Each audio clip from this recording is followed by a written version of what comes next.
वजीर आजम बनाए और मैं इस तमाम जो 10 नकाती एजेंडा है इस पे अमल दरामद करूंगा, गुर्बत का खात्मा करूंगा, बेरोजगारी का खात्मा करूंगा और इस महंगाई का भी हम मिलके मुकाबला करेंगे।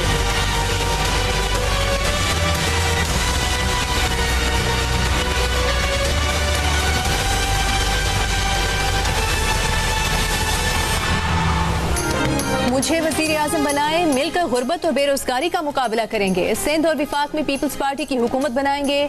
बिलावल भुट्टो जरदारी का नौशहरों फिरोज में खिताब, कहा तमाम सियासी जमातें जाती दुश्मनी के लिए और वो अवाम के लिए इलेक्शन लड़ रहे हैं। मुकाबला तीर और शेर के दरमियान है। 100% सीटें पीपल्स पार्टी को जितवाएं ताकि महंगाई और बेरोजगारी के मुकाबला करने के 10 निकाती एजेंडे पर अमल किया जा सके।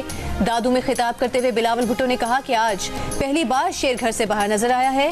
पीपल्स पार्टी शेर के शिकार के लिए तैयार है। वो कल शेर का मुकाबला करने पंजाब जा रहे हैं। अवाम उन्हें 4 नहीं सिर्फ 1 मौका दें, वो मुल्क की किस्मत बदल देंगे। उन्होंने अपने वादे के मुताबिक खान को निकाल कर दिखाया। कराची हैदराबाद का जियाला मेयर बनाकर दिखाया।